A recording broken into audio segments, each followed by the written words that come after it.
Le phénomène de fortes pluies du mois d'octobre sur l'Aude a été vraiment exceptionnel puisque les précipitations observées dans la zone la plus touchée, qui sont de l'ordre de 200 à 250 mm entre 6 et 12 heures de temps, sont des valeurs qui sont 2 fois supérieures aux valeurs de durée de retour centenale. Donc on voit bien que cet épisode est extrêmement rare finalement de par son intensité.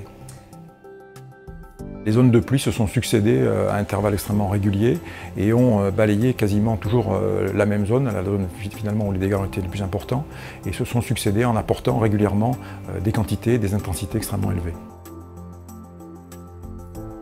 Dans ces situations de crise, notre préoccupation tourne autour de la vigilance, puisque c'est un moyen qui permet d'avertir non seulement l'ensemble de la population, mais les médias, mais aussi les décideurs et les pouvoirs publics, et donc de fournir à l'ensemble de la société les éléments pertinents qui permettent de se protéger ou de se prémunir vis-à-vis d'un phénomène météorologique dangereux.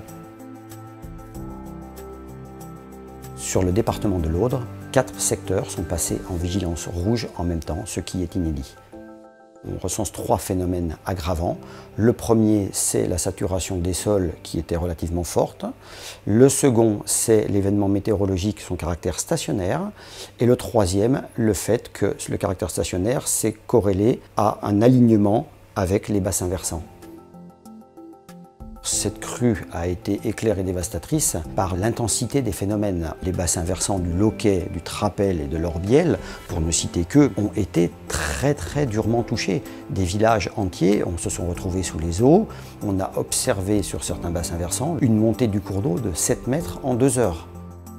Le délai d'anticipation sur cet événement n'a pas été suffisant pour pouvoir enclencher toutes les mesures nécessaires. Il faut savoir que les crues, ce n'est pas un phénomène inconnu ici, donc on s'y prépare et on a pu constater que les ouvrages qui ont été mis en œuvre depuis la crue de 99 par le SMAR ont pleinement joué leur rôle lors de cette crue.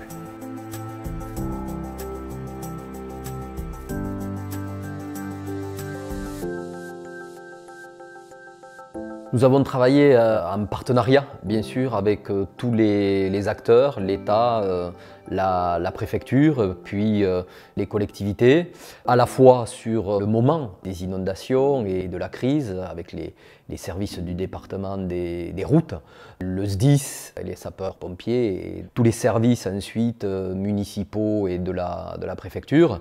Et puis très vite, après les inondations, ce partenariat s'est poursuivi, à la fois nous, département, au niveau de la solidarité avec nos agents sociaux, et puis avec la préfecture pour aider à la fois les familles sinistrées et les communes dans l'urgence, puis dans la reconstruction.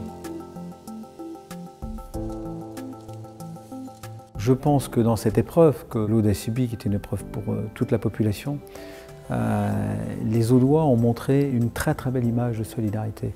Et cette capacité à révéler une forme de résilience sur leur territoire, je pense que c'est un très beau message pour l'ensemble du pays, parce que les Audois ont montré une très belle image de la République.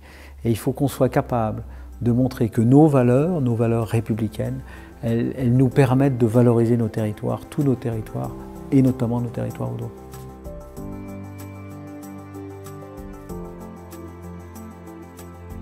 Le risque zéro n'existe pas.